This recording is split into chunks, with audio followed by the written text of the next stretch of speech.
right, everyone, welcome to our third session of After School Nuggets. We are going to be presenting today Lights, Camera, Action. This is all focused on, program structure and planning and how to engage youth, but we're going to be switching to how to engage on a virtual platform because that's what we're all are doing now. So we're grateful that everyone's here. Just so you know, we're going to be utilizing the chat box today. So we'd love for you guys to be able to put a lot of your comments there. So we'll go ahead and get started. So to introduce our presentation today, I want to throw out a question of what makes a great show. So I know a lot of you, including myself, have had a lot of time to watch a lot of Netflix and Disney Plus, and a lot of different shows. And at our house, we have a young daughter who loves Frozen, and we've been watching Frozen nonstop. And what's funny to me though is not once has Frozen gotten boring to me yet or just obnoxious. I've enjoyed watching it every time, and it's brought me to think about this question: what makes a great show? So we're going to do a little activity. So you can see on my screen, if you just want to text, so pull out your phones and text the number 37607. Then you're going to text Chaz Pounder 776. So again, text the number 37607, then text Chaz Pounder 776. I want you to write 1 to 2 words of what you think makes a great show. So your favorite show that you're watching right now, what makes it so great? And I want you to think of not just the actual show, but what goes behind the scenes as well. So go ahead and type in what you think makes a great show. We're going to see some answers start to come in.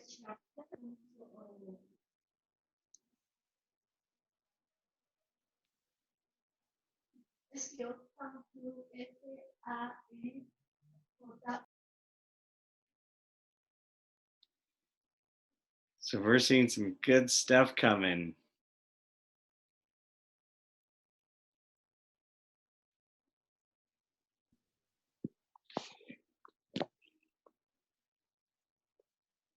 So as they're coming, I'm going to read a few. So we have every good show has to have a good plot. That has to be exciting. Has to grow. We want to see, the characters grow and each episode that we're watching, or each film. There's got to be some humor. There's got to be some drama. It's got to be relatable. I like that relatable piece a lot. A lot of the shows I like watch, I can relate to many different characters. Having good meaning, good climax, good direction. Absolutely. These are all some great. Try tapping above toilet. Oh, my Siri just went off for some reason. But these are all great examples of what makes a great show. So now the next question I want to ask is what makes a great program? What makes a great after school program? And a lot of the attributes that we just commented on what makes a great show, I believe also makes a great program. You have to have good direction. It's got to be exciting. Programs have to be relatable. The kids need to be able to relate to what we're teaching them and the interactions that we're having. So all these things I also believe go into making a good after school program. So that's what we're going to be talking about today. So today's objective is we're going to be focusing on the front stage and back stages of programming. You might be asking, what does that mean? What is the front stage and backstage? For any show, if you go to any theater production, you have what you see on stage, but then there's things that go behind the scenes. The training program for Walt Disney is called Disney University. And they focus on the backstage and front stage mentality of everything that goes behind the scenes. In their parks, you actually will see signs that say backstage, and this is where the cast goes. And this is everything. They can just be themselves. They can plan for their job. And then when they're on stage, they are focused on giving the guests the best performance they can. So if you see Anna and Elsa in Disneyland, you know that they are Anna and Elsa, that they are ready to go. And so that's what we're going to be talking about today. We're going to be focusing on is our program structure and planning and youth engagement. And again, we're going to be focusing on how we can do this virtually. So what's our biggest challenges? What's our biggest challenges in after school programs? If I was to ask this question a month and a half ago, you would have given me answers like, well, behavior is always a major issue, or getting enough training for our staff, or keeping our staff proactive, or, lesson planning. You would have given me all these answers.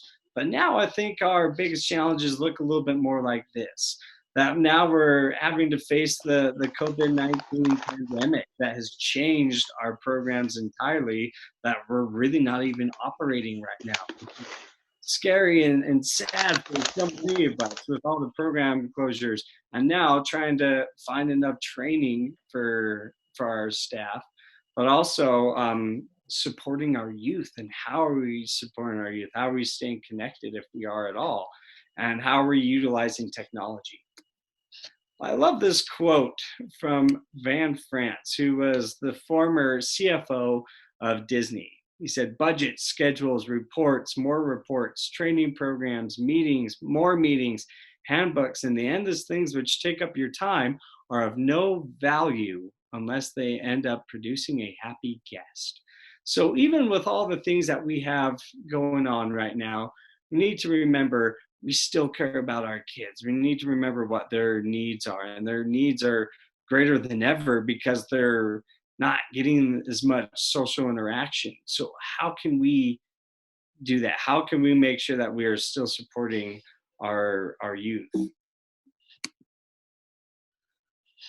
So now we have to be innovative. We have to think outside the box, more outside the box than we ever have. So I want you to think about this. How can you be more curious in your daily routine? And when was the last time you asked why, and then why not? So today we're going to be, for my portion, I'm going to be talking a lot about structure, of how we can, change our structure of programming to a virtual platform. So I want to start by telling you a little story about the McDonald brothers.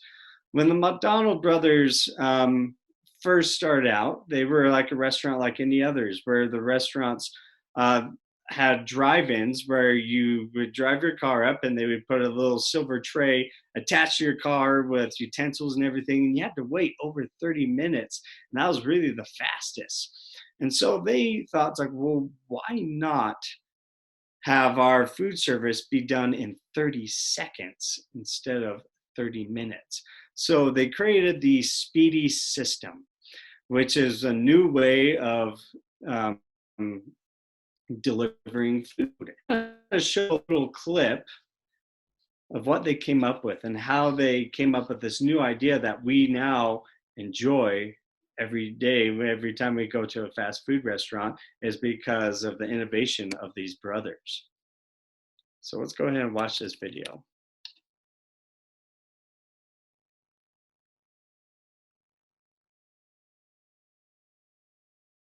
Everyone's here, so let's get some Chipotle.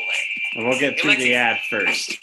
Hey, buddy, want a kid's meal? Yeah. Here you go. Oh, hey, pass to me. Go back over there. Go along. I'm open a minute. You good? And you were going to love how we did it, Dick. You got to tell him. Tennis court? Okay. He brings me out to this tennis court, and he's drawn this line, the exact dimensions of our kitchen. Sink on the right, extruder on the left. Bagging and hood. Okay. Garnish grinder. This is burger finish. Got it. And then this is burger slide. We could just move those. Okay. Multi-mixer soft drinks. Okay. We bring out our whole staff, and we have them go through the motions, making pretend burgers and fries. All right, Steve, anticipate that. You got to keep the tray level. Okay. Dick is running around with this stick, marking where all the equipment should be. Tuck in. Tony, are you going to skip the pickles when we're really doing it? They do it over and over, hashing it out, choreographing it like some crazy burger ballet. Going on over there? Yes. No. No. Everybody stop! Stop! Garnish 1. Garnish 2. You've got pickles, you've got onions. It's a goddamn hamburger. Come on, clear off. Let's clear it off. It's time for the pink chalk. And then rip your orange. See all this open space here now? We've rearranged the fry situation, so now it's stage left, the deep fryer stage right. Again, that's great. Come on, guys. We're pretty tied up here. Yeah, watch it. Lazy Susan. It's the timing. It's the Lazy Susan. Those are finished burgers. You can't hold it. I still think there's a third version. What do you want to move? I want to move everything. Back to stage left, please. I think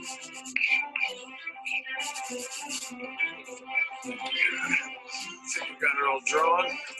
This is better. Is that all right? I think so. I guess let's assume our battle station. Okay.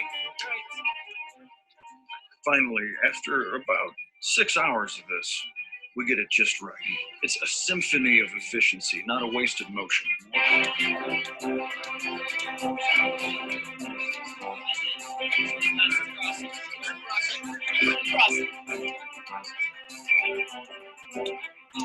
Good form, Jasper. Feel good about those pickles. Catch up. Use your Lazy Susan. Put your back into it, Seth. And pickles and pickle and mustard. We take the layout to a builder, custom build the kitchen to our exact specs. Ta-da! The Speed D system is born, the world's first ever system to deliver food fast.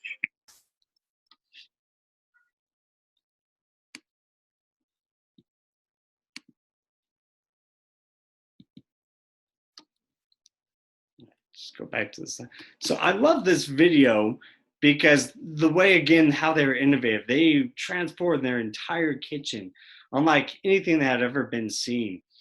I bring this up and I want to show this video because this is our time to create our own Speedy system for how we're working with kids virtually now, because this is what we're going to be having to do for the next few weeks, if not longer. Who knows how long we'll be doing this way.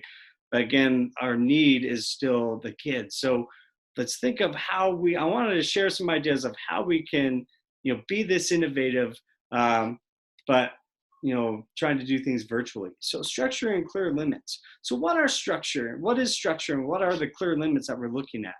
We know that structure and clear limits in a youth program lay the foundation for a safe environment that supports young people. That structure is the framework for a program and the offerings within it. So how can we have a virtual framework? So that's what we're going to be talking about and why it's important, because this method seeks a balance between being warm and caring, but also setting high expectations of the quality of lessons that we can do with kids. So creating a virtual learning structure. So first we need to get started with technology.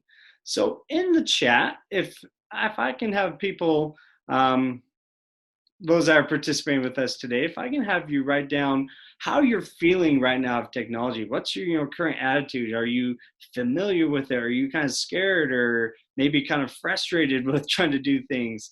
What are your initial thoughts? And how are you planning on using technology currently? So let's go. I'm going to write that question into the chat box, and I'd love to hear some responses.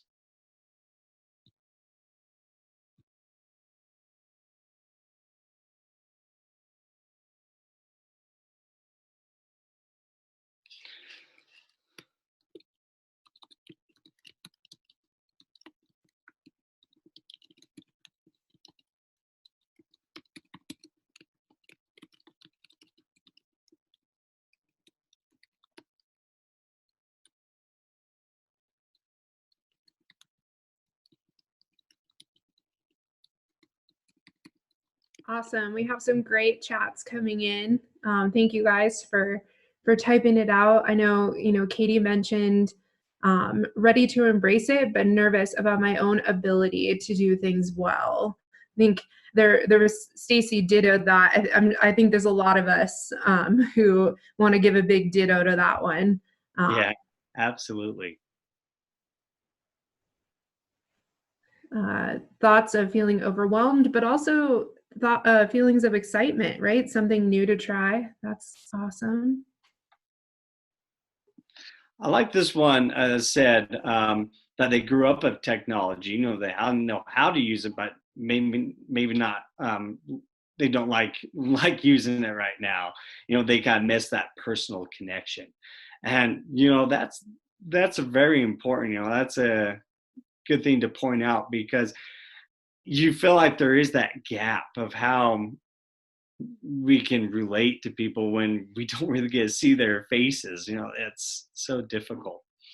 Um, so my encouragement is here is first get to know what's out there. What type of platforms? You know, video call is very popular right now. You know, most meetings are all being held virtually right now. So just some platforms that you can be familiar with. We have Zoom, Google Hangouts. You can use Facebook's video call feature they have through their messenger app. There's GoToMeeting. There's a lot of different platforms out there. And it's a great tool to use. There's also so many online curriculums that I'll be sharing in a resource folder later on. But it is important for our staff to know how they can utilize technology right now. So the next point I want to talk about, so first familiarizing ourselves, then having a shared vision of what we want to do with digital learning. So think about what is your organization currently doing with technology, both before the pandemic and what you're trying to do now.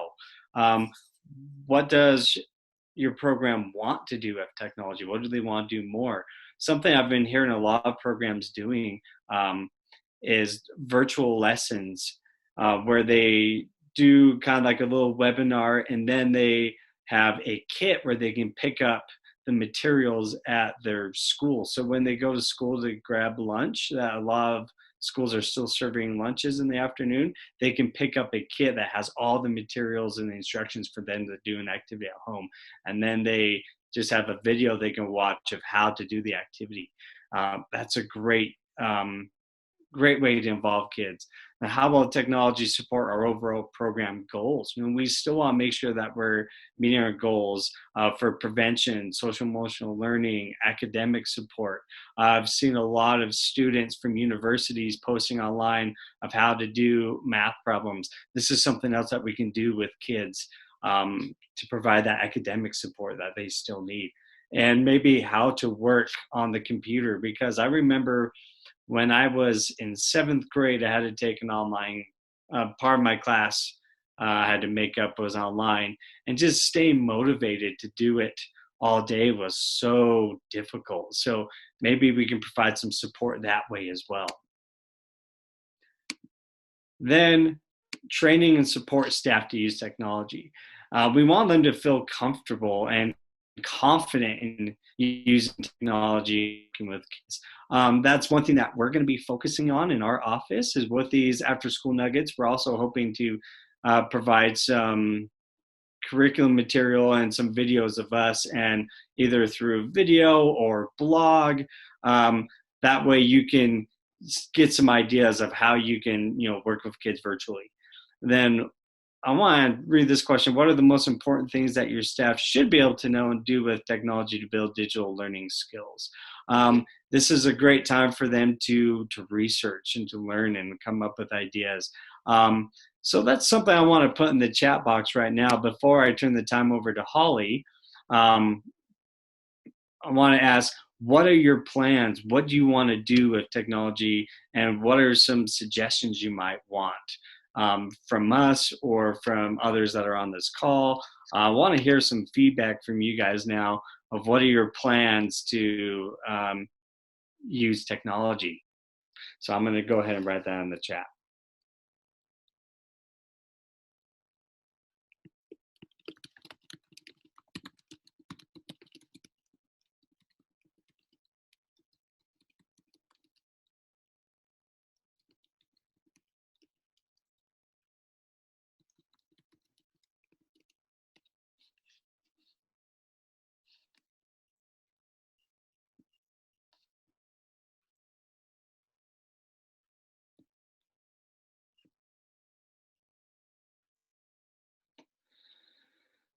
So this person said, we are working together to make videos and TikToks our kids will relate to and challenge them to do the same. That's awesome. Again, TikTok, social media. Again, I haven't used TikTok as much, but I'm going to be looking into it because I know that's something that the kids relate to. This person said, I've been recording YouTube videos for social and emotional learning lessons and checking in with Google Classroom and emails. That is wonderful, and I think it'd be great if more of us were utilizing those learning lessons as well. Working with my students via Zoom, teaching math and science. That's awesome. So I see a common thread here is social emotional learning. That's awesome. I think that's great. But also, how can we engage them in other activities, and thinking about just enrichment activities that we can do as well. I think, TikTok is great because it's, it focuses on that enrichment. A lot of TikTok, I know, focuses on learning dances. I think that's great. Doing basketball drills and workouts. I love this comment here just because this is something you can record yourself doing. You can demonstrate those skills. So I think, sports, showing how to kick a soccer ball, how to dribble a basketball, or some cooking skills too. You record yourself, maybe chopping an onion or making a grilled cheese sandwich. Is a great way to involve kids teaching those skills, but also what we want to be able to help you as make of as high quality as we can so we can ask effective questions and engage them in a reflection process as well. Last one I want to read. The Sistema Utah, we've moved everything online. We're using Google Classroom for each of the classes. Our instrument teachers are doing Google Hangout meet lessons with each student and using that time to check in personally to see what their needs are. I love that personal check-in too. I think this is great. So with all these ideas, I want you just to reflect as we continue on with this presentation of how we can make additional plans and engage youth through the framework of using technology. So I'm going to turn the time over to Holly, who's going to talk to us about plan. But before I do, I just want to share out this great resource from NAA, which is the National Afterschool Association. They have a tech toolkit that gives you step-by-step. It's a module webinar that you can follow that can, for those that are saying, I don't feel very comfortable using technology and I'm familiar with a lot of these platforms, this will teach you how to do it. So I recommend going to this, clicking on this toolkit once we share the slides with you. All right, Holly, take it away. Thanks, Chaz. This has been a great conversation so far. I think things that I've been able to tease out, thinking about how do we keep good program quality, or how do we keep kids engaged in sort of our new reality, hopefully our new temporary reality, but it is something that we're having to face and work around and with right now. I really love Donald Duck, so we have him here whipping something good up for us in the kitchen. Gets me thinking about, like, what are the ingredients for a good lesson? And I know, thank you, so many of you have shared some of your things that you're working on or what you plan on working on, whether it's doing video calls with your students. I know I saw at least one comment that mentioned, teachers are doing a lot of that. So, our engagement might look different. We don't want to overwhelm them. I know that some programs are doing physical kits that the kids might be able to pick up when they go grab a lunch. I think there's a variety of great ways, entry points that we're keeping in touch with our kids. And I just wanted to spend a few minutes to give you some of my best practices when it comes to planning a good lesson. I don't know about you guys, but I feel overwhelmed right now a little bit when it comes to, there's so many great resources that are out there, which is awesome. I think this is a time where we are in need of resources, but how do you sort of digest that in a way for it to be most meaningful for the youth that you're working with, and meaningful for a family as well if they were going to take this lesson and maybe do something with it at home. So we're going to be thinking about these ingredients and move forward. Awesome. So I always like to think my sort of the first 3 steps when it comes to planning is thinking about theme, goals, and objectives. I think this is just a great overall idea to keep in mind when doing informal education. It really can lay out a roadmap for you in creating an activity. So first off, thinking about a theme, right? The central idea for your activity. This can be well suited for doing, I saw some comments about wanting to do science and math, but I think that this is equally applicable to art or any other activity that you might want to do. Once you have your theme, you can start thinking about goals. These are what you want your students to be able to understand or what they'll be able to do as a result from your activity. And then also think about objectives, which is the specific measurable performances that you want to see your youth or your students be able to do afterwards. So I'm going to continue on and show you a few more resources that can help the planning of a lesson along with your theme, goals, and objectives. My favorite, and there's a lot of them out there, but my favorite instructional model is the 5E model. For any of you who might be familiar with sort of the environmental education world, it's a very popular model to follow, but in after school it works really well also. The 5E model gets us thinking about how we're going to start off our activity by engaging with our students. We're really going to keep in mind that students have prior knowledge coming into an activity, and it's good to engage students on what they already know or what they think they know. It also, this is my favorite part in the 5Es, because it's our time to get kids excited about the activity. And oftentimes, I think especially virtually, if your audience can see that you're excited about it, they sort of automatically get more excited.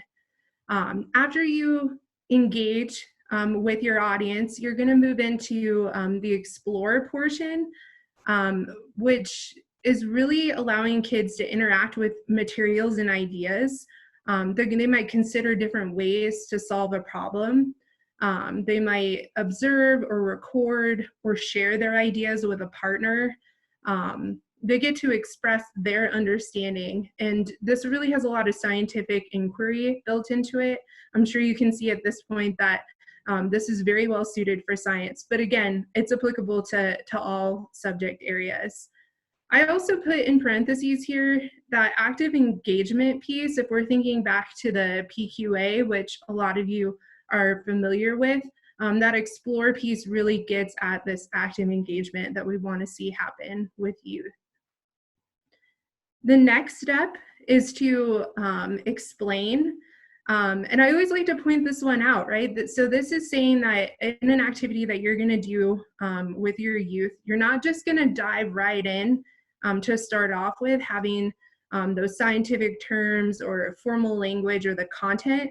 You're going to wait to engage, have the students explore, and then after they've done that, that's when you can start connecting some of these pieces, bring in some of these key concepts that you want to accomplish in your lesson. You're just going to hold off and not do them first.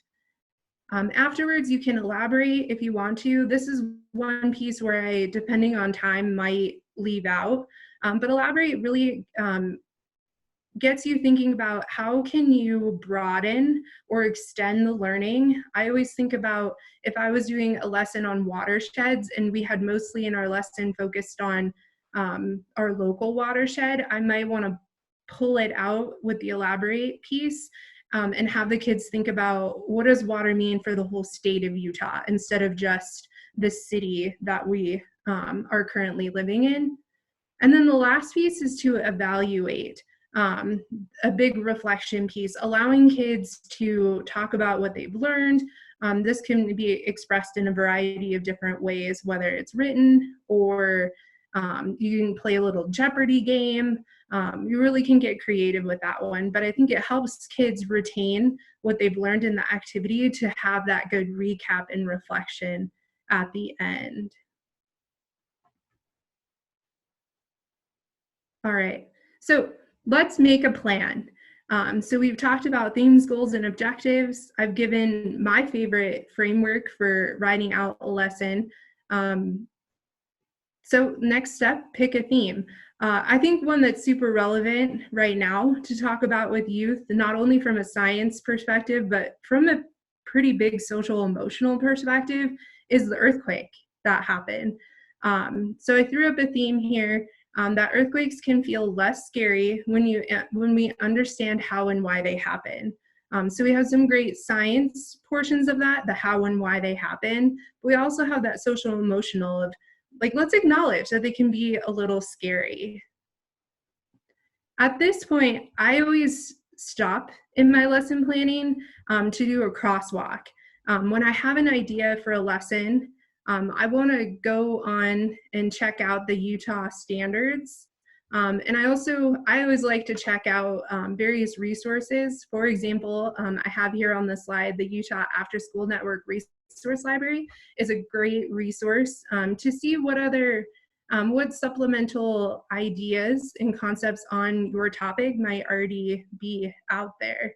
For the standards, you can go to the Utah Education Network website. If you guys haven't checked out that site lately, I highly recommend it. They have a lot of really great, not just the standards themselves, but really great tools to how to incorporate them into your activities.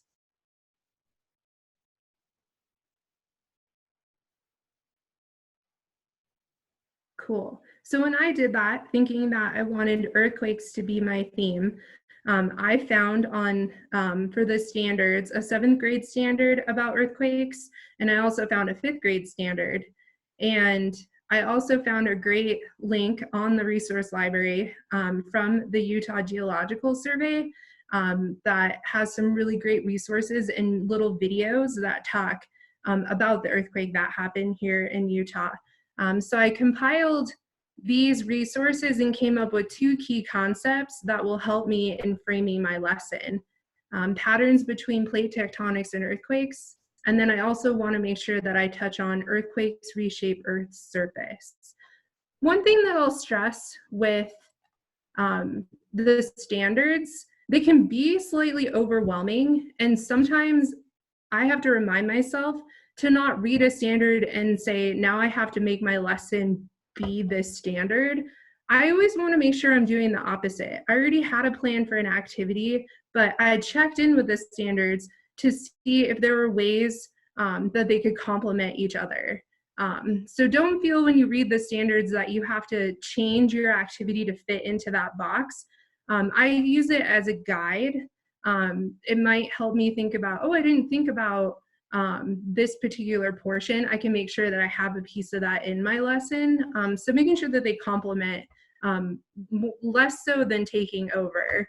And again, if you guys have further questions about the standards, I'm happy off of this nugget to talk with you guys. And of course, reach out to your OSC specialists as well, because they have a lot of really great resources. So to wrap this up, for talking about how to put a good lesson together, what I'll end with is thinking about having, going back to the goals and objectives. So a goal for this earthquake activity that I want to create might be that my students will understand the relationship between the Earth's surface, plate tectonics, and faults. And my objectives are going to be that my students will be able to identify the Pacific and North American tectonic plate, as well as the major fault line along the Wasatch Front. They also, hopefully, will be able to explain how a fault can cause an earthquake. And I'm going to just pause it there. I encourage you guys, if you want practice making a lesson, or if you even think like you agree that this topic is relevant and would be good for some of your students or families to have some lessons on, to do some activities. I encourage you to use the resources that I put forth and kind of make it your own. I didn't want to put up a full lesson because I feel like to a certain degree, lesson planning can become pretty personal. It should have a lot of our own personality in it. Therefore, it doesn't always have to look exactly the same. But I think keeping some of these key ideas in mind and having a framework to lay it out can really help move you forward. And again, reach out to your OSTs or to me if you want to sit down and work through some of this in more detail. And I think, so for myself and Chaz, we've really talked almost exclusively about this backstage prep that happens before you even get to your activity. Thinking about this backstage, front stage mentality. So we want to make sure that you guys leave today with some great support and ideas for once those lights do come on and you're on stage. So for that, I'm going to hand it over to Eleanor, who's going to help wrap up our program today. Thank you. All right. So with that, I know a lot of you with your OST specialist have gone through a school age program quality assessment with us, the SAPQA. And I just wanted to touch a note on that slide Holly just showed, those objectives, verbalizing those to your students. So at the beginning of your video or the beginning of your call saying, hey guys, our goal today is to learn what fault lines have to do with earthquakes. That is a great example of how you get that score on the PQA and sharing with those young people what they're learning. Along with the Weigert Center, they have the Forum for Youth Investment, and they have a quote that is, young people can thrive when they feel supported, when they feel, oh, sorry, my videos are over that quote. That doesn't help. There we go. When they feel safe and supported to learn and lead. So we're going to break it down as it goes here. We have feel safe. Safety is physical and emotional, and it's necessary for learning. I think that's very important right now. We aren't controlling our kids' physical environments. We aren't controlling their emotional environments. So anything we can do to support that in this time is what we can do for them. Supported, sustained, positive adult-youth relationships are known to be a primary strength of youth programs. Providing positive supports is one of the most important thing youth workers can do. So there's very little we can control in our lives right now, which I struggle with. I know I'm not alone in that boat.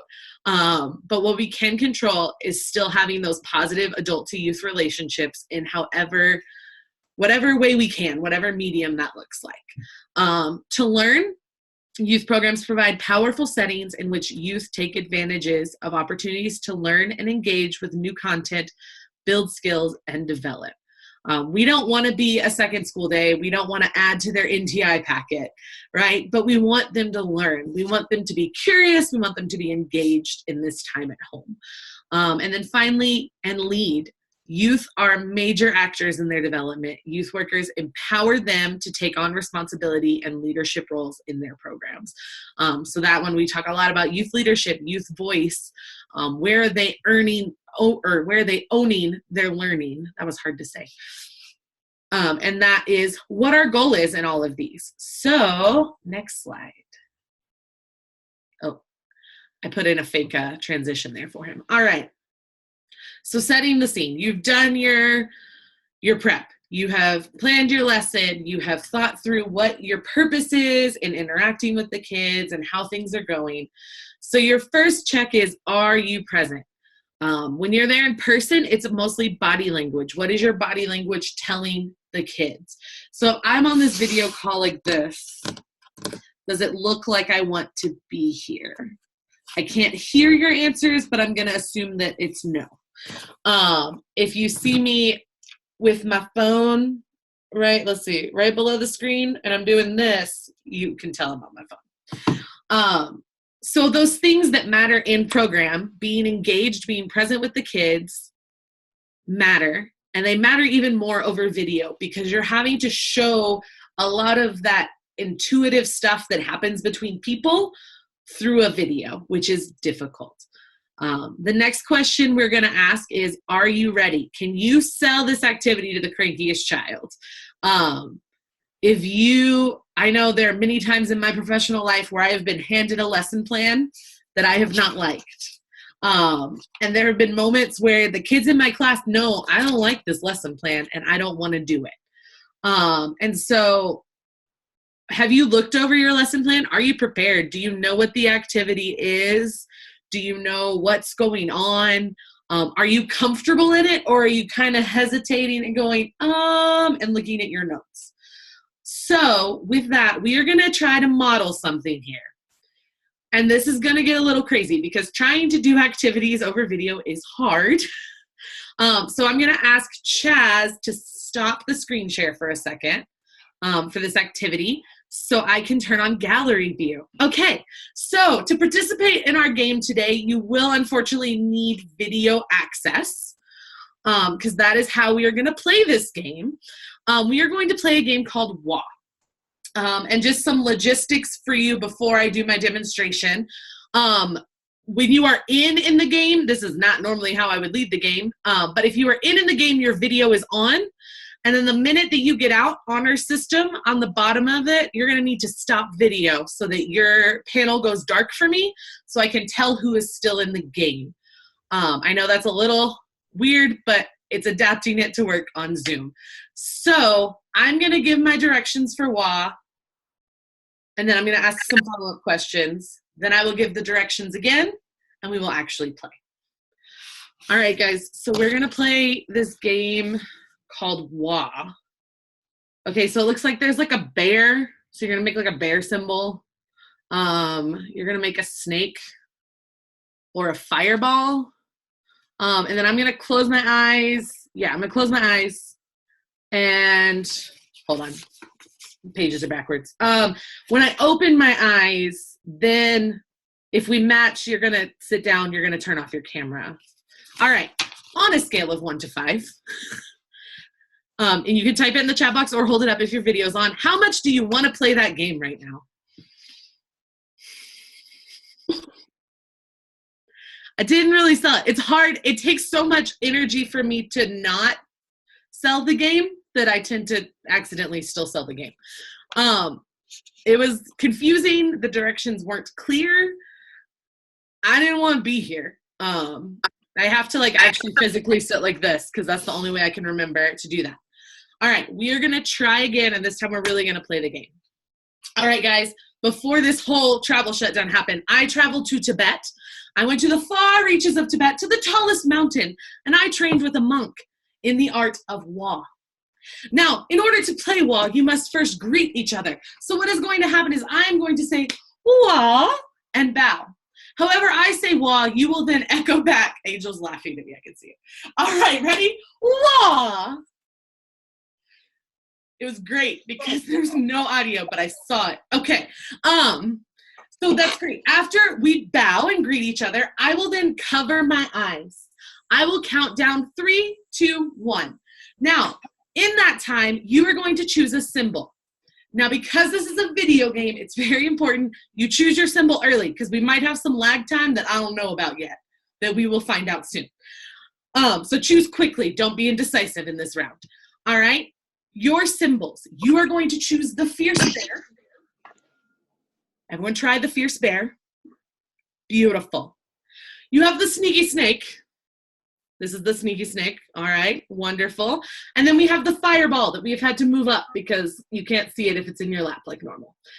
All right, so we have the bear, the snake, or the fireball. You are going to choose one of those symbols. So I'm going to close my eyes, go 3, 2, 1. You are going to pick a symbol, and then I will open my eyes and do a symbol. So if you had chosen a bear, you would be out, and you will turn off your camera. Thumbs up if that makes sense. Oh, I like the thumbs up. I feel like I'm actually talking with people again. It's great. All right, so we are going to play. Here we go. WA. 3, 2, 1. Fireball. All right, if you had a fireball, turn off your camera. Now. WA. 3, 2, 1. Bear. All right, if you had a bear, please turn off your camera. Oh man, this is more fun than in person because you guys are just disappearing. What? 3, 2, 1. Fireball. All right, if you had a fireball, please turn off your camera. Oh man, getting close here. What? 3, 2, 1. Snake. All right, if you have snake, turn off your camera. What? 3, 2, 1. Snake. All right, if you had a snake, turn off your camera. Oh man, my goal is to get down to 1. I'm down to, am I down to 1? Mikkel, you are the last one. So congratulations, Mikkel has won the game. But there's one more step. Mikkel, you have not just won the game, you have the chance to become a wall master yourself. So what's gonna happen is we are gonna challenge one-on-one. Oh wait, Katie, you're still here too. Yeah, there's 2 of us in. You flipped spots on me. I'm in the middle of you guys. It threw me. Whew, okay, just kidding. Not yet. Ignore those directions. Eleanor, let me make sure nobody's out on the other screens because there's a lot of people. So There are? It's just those 2. So okay. Last one. Okay. This is a whole new world over here. All right, here we go. What?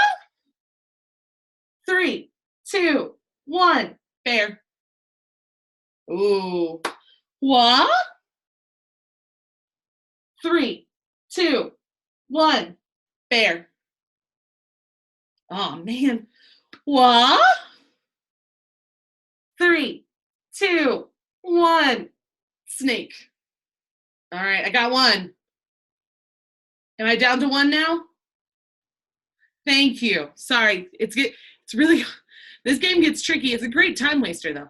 All right, so now Mikkel, you have won the game. Congratulations. My apologies to the other group. So they have won the game. Now they get to challenge me is how this game works. So just so you know how to play the game, we'll keep going. To become a wall master. This time your goal is, I'm gonna cover my eyes. I'm gonna count down from 3 and I'm gonna pick one. Your goal is to have matched me. So you wanna lock in real early on this. If you match me in 3 tries, you become a wall master. All right, I see the nods. Here we go. Oh, and I'm not gonna greet because we're showdown. Here we go. 3, 2, 1. Bear. Okay. Oh. Didn't match me. Here we go. 3, 2, 1. Fireball. Shoot. One more try. Here we go. 3, 2, 1. Snake. She got me. You're no wall master. Let's hear it for Mikkel.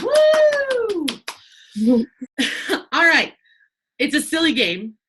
Thank you guys for participating. I know participating, it's not, you don't get as much participation these days. Sometimes you got to take a moment and play a game. So that time, on a scale of 1 to 5, how much did you want to participate? Some people are still going to say 0 because they're not as dramatic of a person as I am, and that is okay. I'm seeing 5s.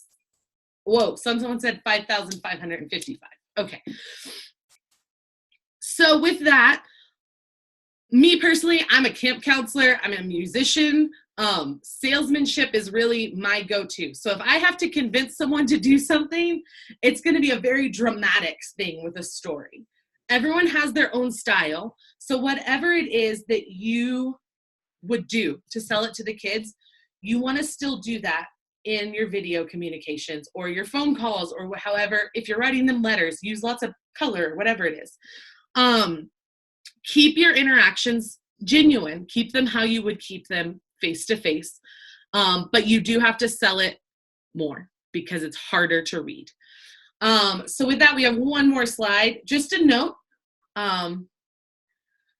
since I had setting the scene, something to remember is your scene. With video calls, our kids are in our houses. You guys, I have never invited you all to my house. Welcome. This is my office at home.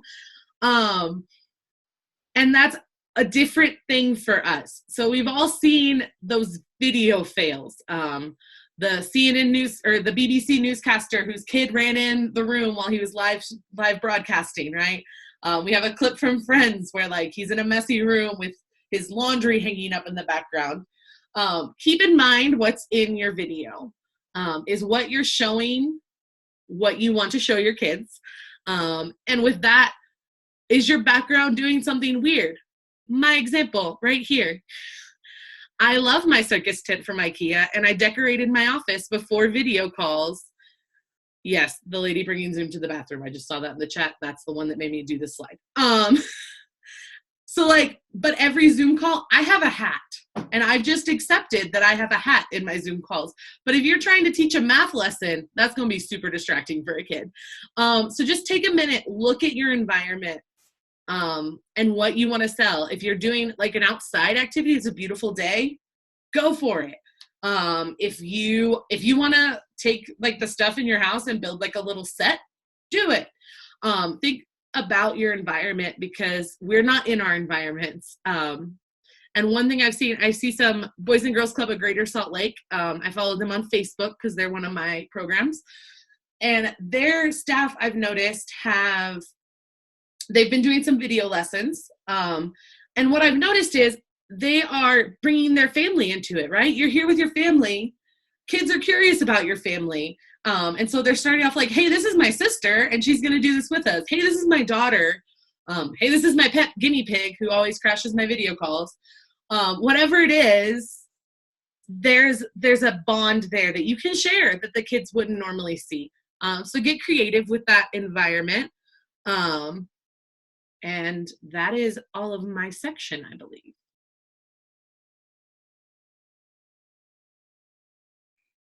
Okay. Go ahead, Holly. I think we were going to say the same thing. I just was thinking that we have a few more minutes. So if any last minute questions that anybody might have, we are more than happy to help. And go ahead and share those into the chat. We love to hear your thoughts.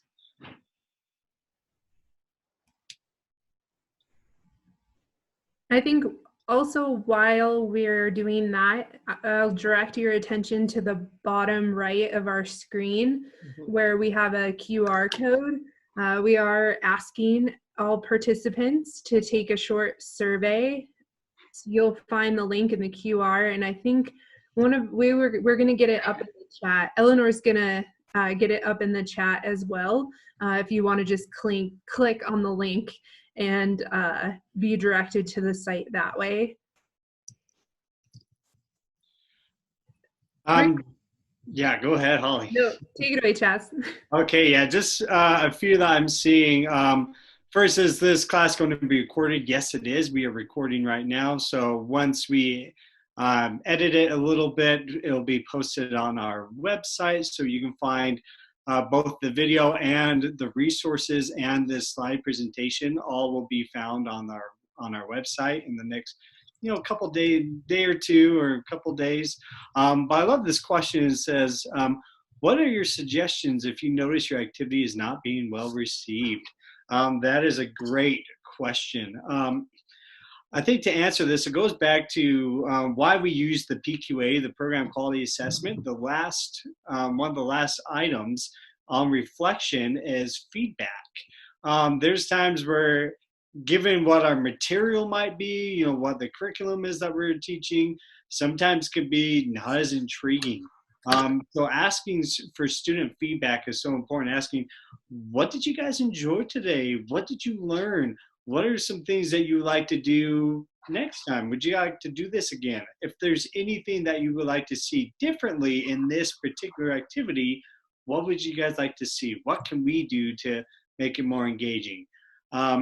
It's really important to ask for those suggestions, ask for that feedback, and take it, really take the feedback. If you find like, oh, the speaker wasn't that engaging, think about ways or strategies, techniques, how you can be a more engaging facilitator. Research how to ask open-ended questions. I would recommend using either Bloom's taxonomy or Carol Dweck's Guide to Effective Questioning. This is a great way to be able to be a little more engaging with kids, or even your staff meetings. And again, we have an additional additional challenge here with the video calls, because again, we can't see a lot of you, and so trying to be engaging, feel like I'm talking to myself on this video or just talking to a wall. It's really hard. So ways you can try to get people involved. That's why the engagement piece of what Eleanor did with the wall activity was awesome. We were able to engage so many of you virtually.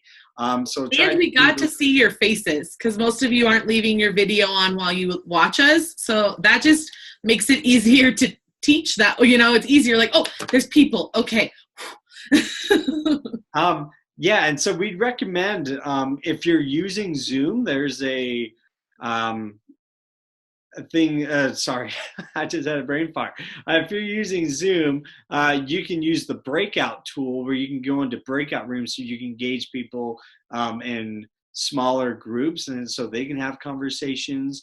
Having a slide, videos, any of those things could also be good suggestions to engage people. So I want to see if there's any other good questions. I am typing in the spelling for Bloom's taxonomy and Carol Dweck, so I'm getting that one, guys. Just a follow-up to, I think this is from the same person, is like, what are your feelings on stopping mid-activity and doing this feedback? I wouldn't necessarily want to stop the activity. That's why session flow is so important. You want the activity to flow. You want that engagement to stay. You don't want to have little stop points within, but you can have little check-ins. Those like, hey, is everybody feeling okay? Give me a thumbs up, thumbs down. This is a great check-in to see if they're understanding the instructions, understand what's being said. But that overall feedback that we want for us, what we can do to improve an activity, I would recommend having that be a part of your reflection and would need to be at the end of an activity. But little check-ins is great, but I wouldn't stop the flow. Just say, hey, can we do this better? What do you guys think? That shows that we're not as prepared. We might not know the material as well. That's important to hear at the end of the activity. Again, we want to make sure there's good flow there. But Eleanor had something you want to comment. I was like, will he see my hand? With that, I think virtually you're going to get less of that feedback during an activity. And I think that's why it's so much more important to ask it at the end so that you're able to get some of that from the kids. But there is also, like, you don't want to be unsure in your activity and stop in the middle, but it is okay to change the activity while it is happening. Because there are moments where you're doing a science experiment and no reaction's happening and you got to kind of pinch hit. And I think that's very different than that, like, what are we doing? Is being like, okay, you all look bored. Are you bored? Okay, let's add some Diet Coke and Mentos to this activity. Let's get a little oomph in it. So I think that is kind of, it's slightly different, a different way to handle it. Yeah. Well, great. Well, we're at our time, so if there are any other questions, again, we want to thank you all for joining us in our presentation today. Again, on this slide that you can find our contact information. We will stay on, so me, Eleanor, and Holly will stay on for a few minutes. If anybody else has any additional questions, we are going to stop the recording at this time, but we want to thank you for being here. Just to recap, again, the focus of this training, and to reflect on what we've done. Remember, framework, that structure is key. With any building, you need to have a good foundation. So think about how we can create that system, new framework for what we're having to do now, how we can do things more virtually. And then planning, how are you going to plan things out? How are you going to plan to have your staff use, video call if that's an option, or creating kits, or using TikTok? How are we going to make those plans? But how are we going to plan to make sure it's meeting the quality standards that we want for all our lessons? So we'll also share the PQA tool again, so you can see some of those best practices. And then with Eleanor's piece, that engagement. How can you be as excited? How can we engage them in new ways to get them excited about what we're doing? So Eleanor, do you have? I was like, and with that, we will have Thursday session is going to be on communication. Yes. And I will be bringing games to do on Zoom, so that there will be some very practical things to walk away with. We're also looking at putting out some no contact games if you're doing emergency care, some games that are socially distanced. So those are some things I'm working on. So keep an eye out. We got lots of new stuff coming in and out every day, honestly. Yep. And so as of now, unless things change, so plan on Tuesdays and Thursdays having after school nuggets. So thank you again so much for attending, and feel free to reach out to us if you have any other questions, and hope you have a great rest of the day. Thanks, guys. Bye. Get it.